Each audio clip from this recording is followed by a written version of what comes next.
Hello students, हमने हमारी last class में डिस्कस किया था अबाउट प्रोटोजोआ।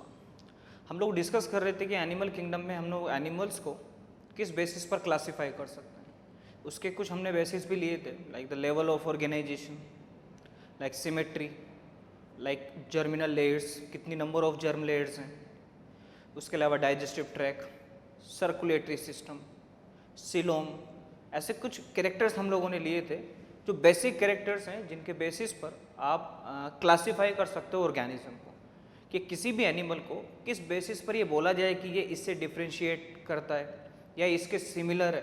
तो कुछ क्राइटेरिया लेना होगा और उस क्राइटेरिया को हम लोगों ने काउंट किया, कुछ 6-7 क्राइटेरिया हम लोगों ने काउंट किए और उसके बेसिस पर हम लोग ऑर्गेनिज्म को क्लासीफाई कर देते हैं। और ये भी हम लोगों ने डिस्कस किया था कि हम लोग बहुत बेसिक जो कैरेक्टर लेके चल रहे थे, जिसमें तो ब्रॉड कैटेगरीज बनाई हुई थी, एक नॉन कोडेटा और दूसरा कोडेटा, on the basis of notochord. Notochord एक ऐसी स्ट्रक्चर होती है जो हमारे वर्टिबल कॉलम में कन्वर्ट हो जाती है। कोडेटा की बात करें हम लोग, वर्टिब्रेटा की बात करें तो वो वर्टिबल कॉलम बना लेती है। पर जिन ऑर्गेनिजम्स में ऐसा नहीं होता, उनके अंदर वो नॉन कोडेटा में क्लासीफाई किए जाते हैं। बेसिक ऑर्गेनिज्म में स्मॉल ऑर्गेनिजम्स अगर डेवलप्ड भी है तो भी उनमें नोटोकोड नहीं होगी। इन ऑर्गेनिजम्स में हम लोग डिफरेंट फाइलम के बारे में डिस्कस कर रहे थे। लाइक प्रोटोजोआ की बात करें, प्रोटोजोआ क्लासीफाई था किसके अंदर? 5 किंगडम क्लासिफिकेशन के अकॉर्डिंग प्रोटिस्टा में। पर हम लोग इनिशियली प्रोटोजोआ को किस में काउंट करते थे? एनिमल में। तो प्रोटोजोआ के हम लोगों ने फीचर्स डिस्कस किए। Protozoa single cell eukaryotic organism, और जनरली आपको एक्वाटिक कंडीशंस में मिलेगा और नॉर्मली फ्री लिविंग फॉर्म्स में भी मिलते हैं। कुछ पैरासाइट फॉर्म में भी हैं, डिजीज कोजिंग भी होते हैं। एक सिंगल सेल एक ऑर्गेनिज्म की तरह क्या कर रही है? बिहेव कर रही है। जितने भी मेटाबॉलिक प्रोसेस है वो सिंगल सेल परफॉर्म कर रही है। पर हम लिखे अब हम इन्हें ट्री ऑर्गेनिज्म या एनिमल्स में काउंट नहीं करते, क्योंकि सिंगल सेल की सर्वाइवल अगर हम लोग चेक करें तो वो मल्टी सेलुलर से बहुत ज़्यादा कम होती है। तो हम लोग मल्टी सेलुलर ऑर्गेनिज्म से स्टार्ट कर रहे थे कि ये अब एनिमल्स में क्लासिफाइड हैं। तो जो पहला मैंने आपको सीक्वेंस भी बताई थी, रेजोनेंस में पीसीसीपी डिवीजन में हम लोग पीसीसीपी नेम के बारे में डिस्कस करते हैं। तो वो एक सीक्वेंस थी, एक ट्रिक थी ये याद करने की कि हम नॉन कोडेटा में कौन कौन से फाइलम डिस्कस करने वाले हैं। तो प्रोटोजोआ के अलावा जो नेक्स्ट फाइलम हम लोगों को डिस्कस करना है वो है पोरीफेरा। स्टार्ट करते हैं पोरीफेरा से।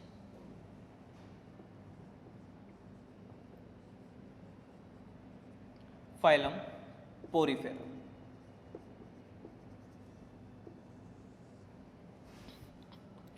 फाइलम पोरीफेरा, इसको जो नाम दिया हुआ है पोरीफेरा, किस वजह से नाम आया?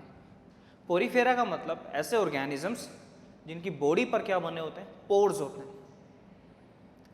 बहुत माइन्यूट से उनकी बॉडी पर पूरी स्ट्रक्चर कैसी होती है? इससे पोर्स होते हैं। हमारे घर में जब हम लोग किचन में यूज़ करते हैं स्पॉन्जेस, स्पंज टुवर्ड्स द हम लोग जो भी हमारे क्लोथ्स के लिए भी या फिर बर्तन भी हम लोग अगर साफ़ करते हैं तो उसके लिए कुछ स्ट्रक्चर हम लोग यूज़ करते हैं।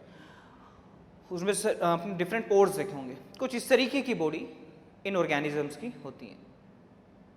ये ऑर्गेनिज्म आपको एक्वाटिक कंडीशन में मिलता है। एक्वाटिक का मतलब पानी वाले मीडियम में आपको मिलेंगे। जनरली तो मैक्सिमम तो ये सी वाटर में रहने के लिए अडेप्टेड है, मेरीन वाटर में। इसके साथ साथ कुछ बहुत फ्यू ऑर्गेनिज्म फ्रेश वाटर में भी मिलते हैं। सबसे पहले हम लोगों को, और जो बेसिस ऑफ क्लासिफिकेशन हमने पढ़ा है वो 6 क्लासिफिकेशन के अगर हम बेसिक हम लोग समझते हैं तो वो हम लोग यहाँ मेंशन कर सकते हैं। और हमने हर एक क्लासिफिकेशन में कुछ एग्जाम्पल भी मेंशन किए थे, वो आप हम लोग यहाँ पर मेंशन कर सकते हैं। तो अगर वो अच्छे से समझ में आया होगा तो हम लोग यहाँ ईजिली समझ पाएंगे कि पोरीफेरा में हमें क्या क्या लिखना होगा। सबसे पहले तो नाम जो इसका बना वो बना, इनकी बॉडी पर क्या होते हैं? पोर्स। पूरी बॉडी पर क्या बने होते हैं? पोर्स बने होते हैं। पूरी बॉडी पर स्मॉल स्मॉल से क्या बने हुए हैं? पोर्स बने हुए हैं। हैबिटेट क्या है? ये ऑर्गेनिज्म किस टाइप के मीडियम में रहने के लिए अडेप्टेड है? These organisms are adapted to live in aquatic condition. इसका मतलब वाटर में रहने के लिए अडेप्टेड है। तो हैबिटेट क्या होगा इनका? एक्वेटिक। एक्वेटिक में भी मोस्टली इन मरीन वाटर, मतलब sea water, and few are found in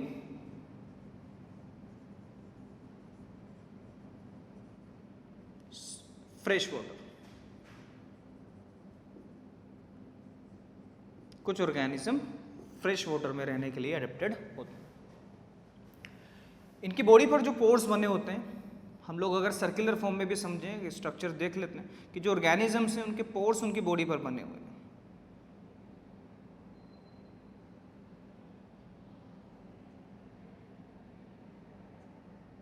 अगर हम लोग उसका डाइसेक्शन क्रॉस चेक देख रहे हैं तो पूरी बॉडी पर क्या बने हुए हैं, पोर्स बने हुए हैं.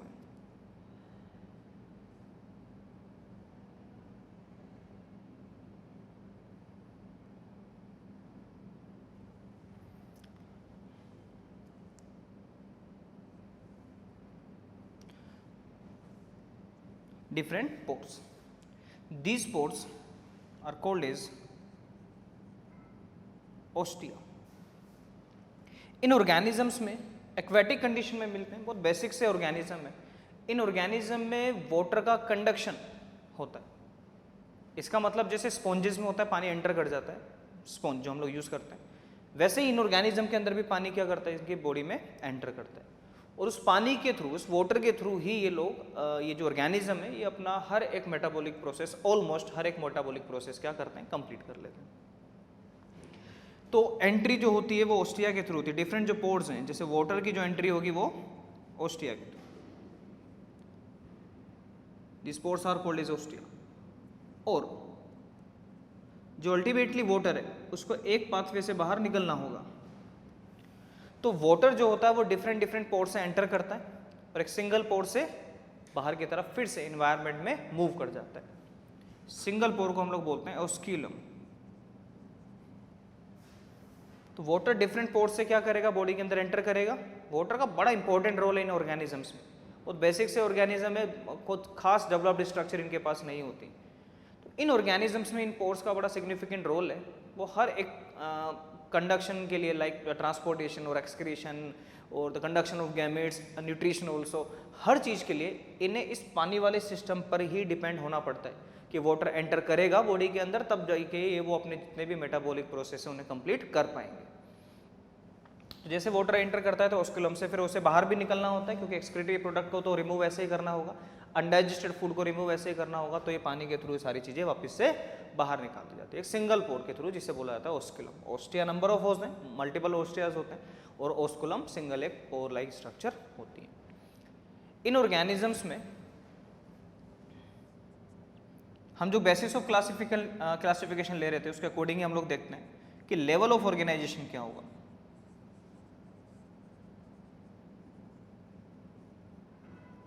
तो लेवल ऑफ ऑर्गेनाइजेशन, सबसे पहला लेवल ऑफ ऑर्गेनाइजेशन कौन सा था, सेल्यूलर लेवल. तो लेवल ऑफ ऑर्गेनाइजेशन कैसा हो जाएगा, सेल्यूलर लेवल ऑर्गेनाइजेशन. इसका मतलब मल्टीपल सेल्स हैं पर टिश्यू का फॉर्मेशन नहीं होगा. अब द नेक्स्ट बात करते हैं सिमेट्री की. सिमेट्री जनरली ये ऑर्गेनिज्म कैसे होते हैं, असिमेट्रिकल, पर कुछ ऑर्गेनिज्म में क्या मिलता है, रेडियल सिमेट्री. तो मोस्टली तो कैसे होते हैं, asymmetrical.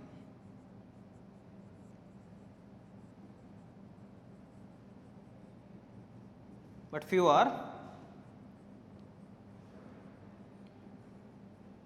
few have radial symmetry. कुछ ऑर्गेनिज्म में रेडियल सिमेट्री होती है. तो level of organisation cellular, symmetry mostly asymmetrical, पर कुछ ऑर्गेनिज्म कैसे होंगे, रेडियल सिमेट्री. तो इन ऑर्गेनिजम्स के अंदर, इन एनिमल्स के अंदर एक्वेटिक कंडीशन में मिलने वाले ऑर्गेनिजम्स हैं ये, जो बहुत ज़्यादा मूवमेंट शो नहीं करते, सेसाइल कंडीशन में रहते हैं. ठीक है. तो इन ऑर्गेनिज्म में जितने भी मेटाबॉलिक प्रोसेस हैं उन्हें कंप्लीट करने के लिए एक स्पेसिफिक सिस्टम मिलता है. वो स्पेसिफिक सिस्टम इनमें हर टाइप के ऑलमोस्ट मेटाबॉलिक प्रोसेस को कंप्लीट कर देता है, या लाइफ के सर्वाइवल के लिए जो इंपॉर्टेंट चीज़ें हैं, ये प्रोसेसेस हैं, लाइफ प्रोसेसेस है, उन्हें कंप्लीट कर देता है. तो they have water, canal,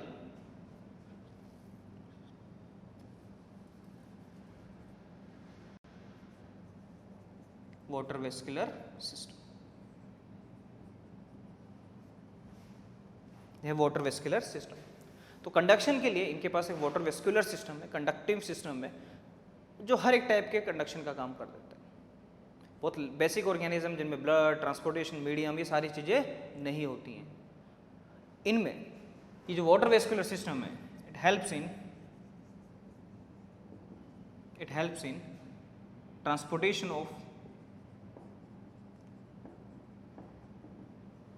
of gametes.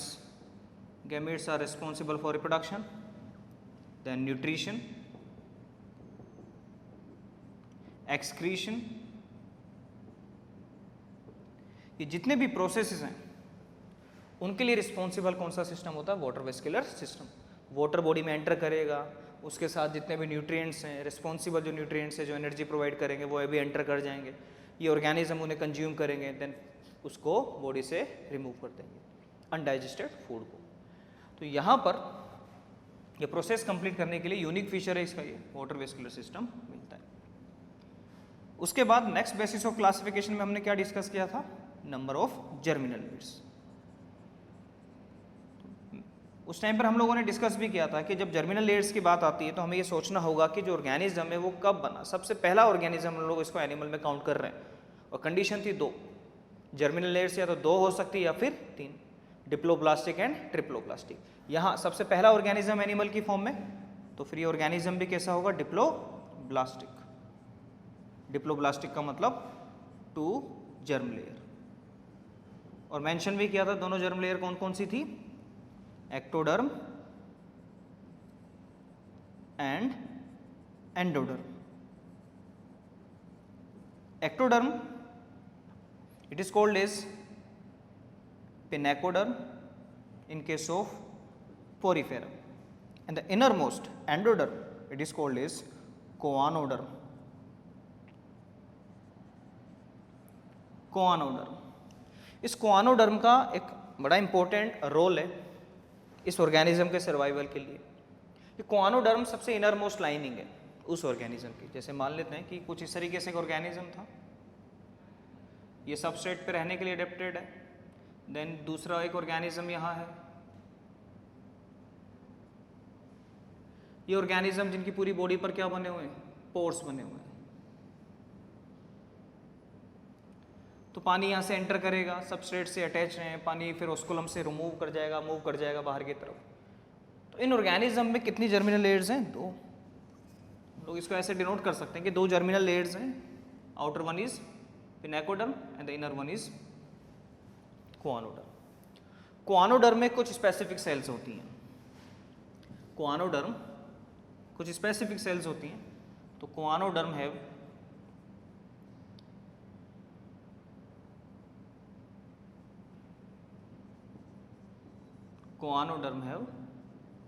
some flagellated cells, some flagellated cell called as कोआनोसाइट।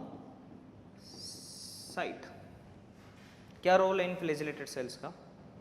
कि जो वाटर इनकी बॉडी में एंटर करता है, उस वाटर को एक पर्टिकुलर डायरेक्शन की रिक्वायरमेंट होती है कि पानी अंदर तो चला जाएगा बॉडी के अंदर, पर उसे ऑस्कुलम की तरफ क्या करना है? मूव। ऑस्कुलम आप माउथ लाइक स्ट्रक्चर समझ लीजिए। तो जो पानी उसकी बॉडी में डिफरेंट पोर्स के थ्रू एंटर हुआ है, जो भी न्यूट्रिएंट्स लेके आया है, जो भी उसका काम था उसने इसको परफॉर्म किया है, तो अल्टीमेटली चीज़ों को रिमूव कहाँ से होना है? ऑस्कुलम से। तो उस पानी को, उस वाटर को गाइड कौन कर रहा है? Towards osculum. तो कुछ फ्लैजिला रिक्वायर्ड है, वो फ्लैजिला मूव करते हैं और एक मूवमेंट की वजह से पानी एक पर्टिकुलर डायरेक्शन में क्या करता है? मूव करता है, फ्रॉम ओस्टिया टू ऑस्कुलम। तो पानी एंटर करेगा पर वो ऑस्कुलम की तरफ क्या कर जाएगा? लीड कर जाएगा। Is because of these choanocyte cell और दीज फ्लैजिलेटेड सेल्स। बड़ा इंपॉर्टेंट फंक्शन है इनका। ये वाटर को कहाँ मूव करती? Towards the osculum from ostia. तो कंडक्शन एक पर्टिकुलर डायरेक्शन में हो जाएगा। ये था इनका जर्मिनल लेयर्स। उसके अलावा हमें डिफरेंट चीज़ें और पढ़नी होती हैं कि लाइक अगर हम डिस्कस करें कि इनमें मोड ऑफ न्यूट्रिशन क्या होगा, रिप्रोडक्शन कैसा होगा। बहुत बेसिक से ऑर्गेनिज्म है तो नर्वस सिस्टम या न्यूरॉन जाई की स्ट्रक्चर इनके पास नहीं है। कोई जनरली नर्वस सिस्टम नहीं है तो सेंसरी ऑर्गन्स आर एब्सेंट, ऐसी चीज़ें इनके पास नहीं होती हैं। ये ऑर्गेनिज्म मोड ऑफ न्यूट्रिशन के बेसिस पर होलोजोइक है। होलोजोइक का मतलब होता है सॉलिड फूड को इंटेक करना और उसको फिर डाइजेस्ट करना। तो holozoic mode of nutrition show करते हैं। न्यूट्रिएंट्स बॉडी में एंटर किसके थ्रू करेंगे? वाटर वेस्कुलर सिस्टम के थ्रू। तो होलोजोइक मोड ऑफ न्यूट्रिशन है। एक्सक्रीशन बाय बॉडी सरफेस, कोई स्पेसिफिक स्ट्रक्चर यहाँ पर नहीं होती क्योंकि टिश्यू लेवल ऑर्गेनाइजेशन नहीं है इसका। ऑर्गेनाइजेशन कैसा है? सेल्यूलर लेवल, तो कोई स्पेसिफिक स्ट्रक्चर यहाँ पर नहीं बनती बाय बॉडी सरफेस। और एक्सक्रीटरी प्रोडक्ट जनरली कौन सा होता है? अमोनिया। तो एक्सक्रीशन बॉडी के थ्रू, न्यूट्रिएंट्स की एंट्री वाटर वेस्कुलर सिस्टम के थ्रू। इसके साथ साथ इजेशन, अनडाइजेशन फूड में रिमूव किसके थ्रू होगा? बॉडी के सरफेस के थ्रू। रेस्पिरेशन की बात करें, respiration bye again body surface. कोई स्पेसिफिक ऑर्गन हम लोग डिस्कस भी नहीं कर सकते ऑब्वियसली, क्योंकि हम लोग सेल्यूलर लेवल ऑर्गेनाइजेशन की बात कर रहे हैं। तो जो भी फंक्शन परफॉर्म कर रहे हैं, लाइफ प्रोसेसेस कंप्लीट हो रहे हैं, वो बॉडी सरफेस के थ्रू ही ज़्यादातर परफॉर्म होते हैं।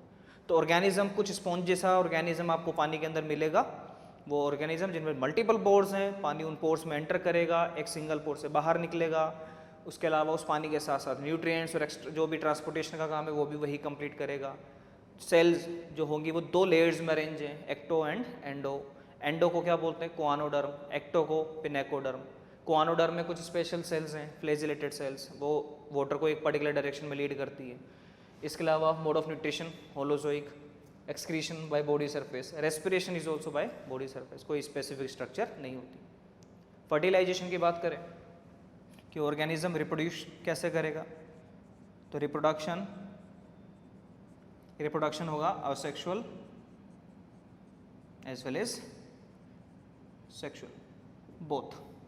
असेक्सुअल का कॉमन एक एग्जांपल हम लोग बर्डिंग भी समझते हैं, बर्डिंग के थ्रू असेक्सुअली रिप्रोड्यूस करते हैं, sexual bye gamete formation.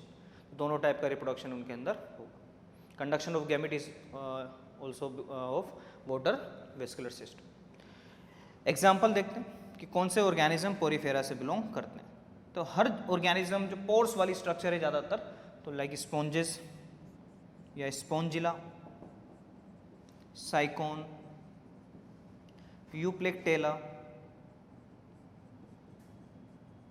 Euplectella is also called as Venus flower basket.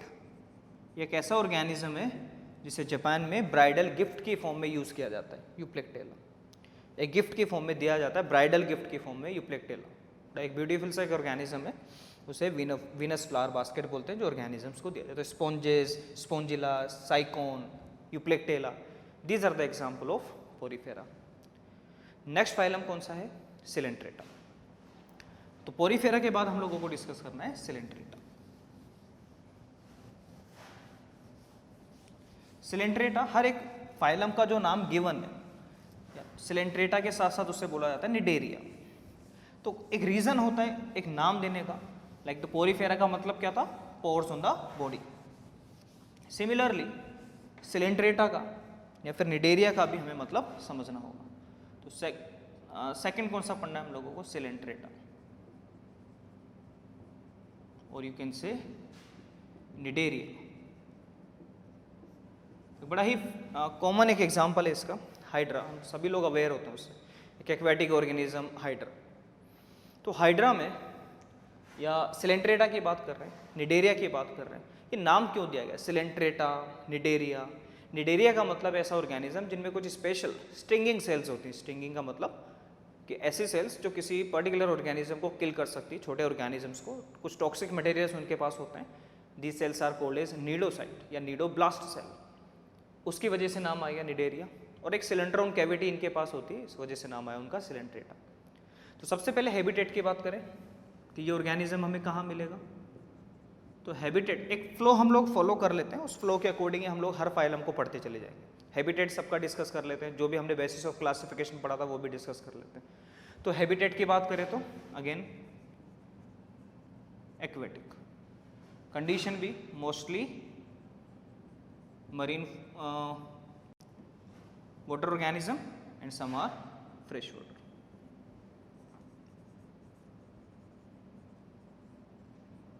तो कंडीशन दोनों होगी। तो पानी में मिलने वाले ऑर्गेनिजम्स हैं, इन ऑर्गेनिजम्स में लेवल ऑफ ऑर्गेनाइजेशन क्या होगा? लेवल ऑफ ऑर्गेनाइजेशन क्या होगा? तो सेल्यूलर किस में था? पोरिफेरा। और टिश्यू लेवल किस में होगा? सिलेंट्रेटा या निडेरिया। इसका मतलब यहाँ टिश्यूज तो बनेंगे, सेल्स मतलब ज़्यादा कॉम्प्लेक्स वे में अरेंज होने के बाद कुछ स्पेसिफिक टिश्यूज बना देगी, पर यहाँ पर ऑर्गन का फॉर्मेशन नहीं होगा, ऑर्गन लेवल ऑर्गेनाइजेशन नहीं होता। तो ऑर्गेनाइजेशन कैसा होगा? Tissue level organisation. सिमेट्री की बात करें कि ऑर्गेनिज्म सिमेट्रिकल है या नहीं,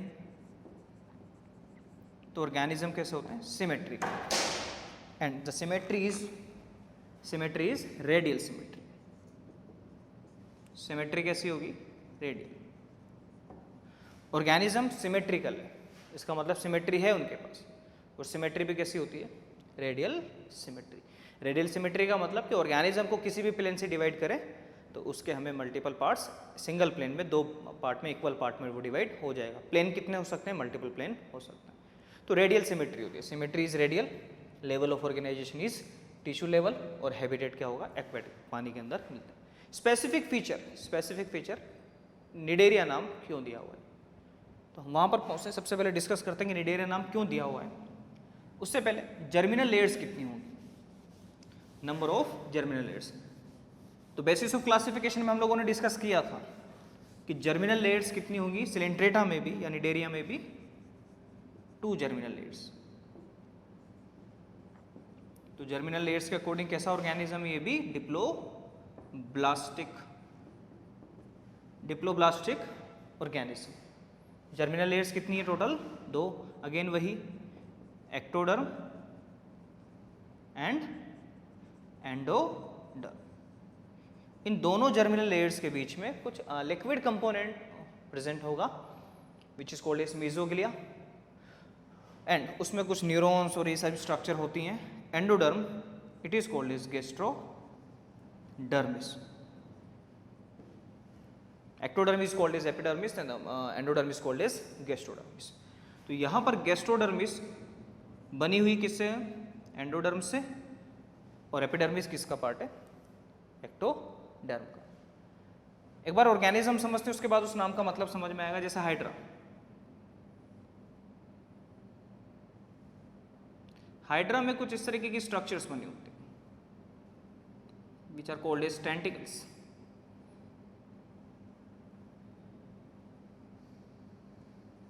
सबस्ट्रेट से अटैच एक ऑर्गेनिज्म होता है जिसकी सरफेस पर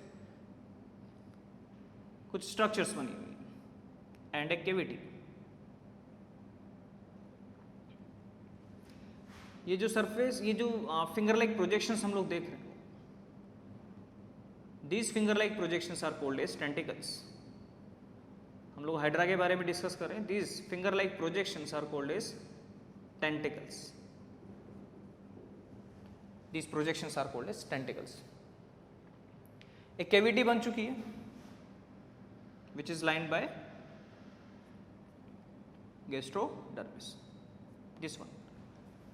यहाँ पर डाइजेस्टिव ट्रैक्ट की बात करें तो digestive system is incomplete, only a single pore is found which works for intake of food as well as for removal of undigested food. तो ये वाला स्ट्रक्चर कौन सा होगा? माउथ। अब इन टेंटिकल्स पर हमें कुछ फाइन हेयर लाइक स्ट्रक्चर दिख रही है। These cells are called as cnidoblast cell या cnidocyte. These cells are called as nidoblast cell or the nidocyte cell. Mature cells are called as nidocyte cell. इनमें क्या भरा हुआ है? Some toxic material. They contain some toxic material. कुछ toxic materials इनके अंदर fill up है। ये toxic materials इन्हें डिफेंस मैकेनिज्म में भी काम आता है, इसके साथ साथ किसी प्रे को कैप्चर करने में भी काम आता है। तो स्ट्रिंगिंग सेल्स की वजह से और द निडोब्लास्ट सेल की वजह से नाम क्या है? निडेरिया। दिस केविटी एक स्पेस बना है जहाँ से फूड का इंटेक भी होगा और वो जो भी अनडाइजेस्टेड फूड है वो यहीं से रिमूव होगा. This cavity is called is gastrovascular cavity. Gastrovascular cavity वो केविटी जहाँ पर वो फूड को इंटेक भी करेगा और उसके बाद डाइजेशन परफॉर्म करने के बाद उसे बॉडी से रिमूव भी करेगा. तो हाइड्रा एक एग्जाम्पल है किसका, सिलेंट्रेटा का. तो यहां पर tentacles, some finger like projection, कुछ finger like projection, this projections are called as tentacles. और टेंटिकल्स पर क्या होंगे, कंटेन नीडोब्लास्ट सेल, इन पर होती नीडोब्लास्ट सेल. और नीडोब्लास्ट सेल का फंक्शन स्टिंगिंग सेल्स है, दीज आर स्टिंगिंग सेल्स.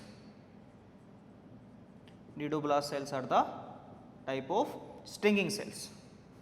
तो फंक्शन क्या हो जाएगा, डिफेंस मैकेनिज्म में काम आ जाएगा और उसके साथ साथ टू कैप्चर प्रे, किसी भी ऑर्गेनिज्म को पकड़कर उसे इनटेक करने के लिए, उसे खाने के लिए भी इन स्टिंगिंग सेल्स का रोल होता है. तो डिफेंस में काम आ जाता है और किसी भी फूड पार्टिकल को इनटेक करने में, उसे मार कर, उसे किल करके खाने में भी रोल है स्टिंगिंग सेल्स का. इसलिए नाम भी क्या आ गया, निडेरिया, नीडोब्लास्ट सेल्स की वजह से. तो ये तो था इनमें. हैबिटेट इसका क्या हो जाएगा, एक्वेटिक. लेवल ऑफ ऑर्गेनाइजेशन क्या हो जाएगा, diploblastic.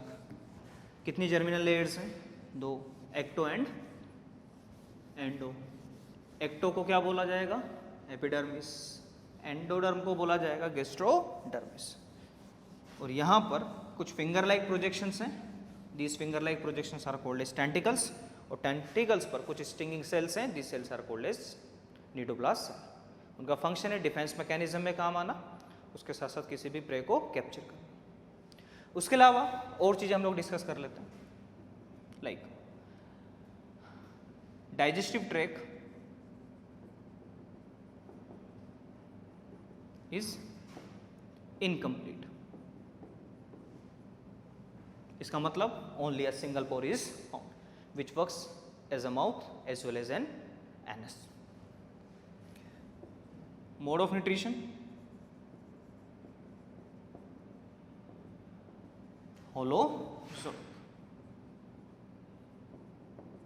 Holozoic mode of nutrition मिलेगा. इसके अलावा excretion, it means removal of metabolic waste by again body surface, कोई स्पेसिफिक स्ट्रक्चर नहीं होती. And what about respiration, respiration is also performed by body surface. Respiration भी किसके थ्रू परफॉर्म होगा, body surface के थ्रू. इंटेक ऑफ फूड के लिए digestive tract है, माउथ के थ्रू इंटेक होगा. और रिमूवल ऑफ अनडाइजेस्टेड फूड भी किसके थ्रू होगा, उसी माउथ के through. Single pore is found. Gastrodermis inner most part है. डाइजेशन का process holozoic mode of nutrition है. इंट्रासेल्युलर डाइजेशन भी हो सकता है, सेल के अंदर डाइजेशन परफॉर्म कर ले. तो ऑर्गेनिज्म में रिप्रोडक्शन की लास्ट डिस्कस करते हैं. What about reproduction,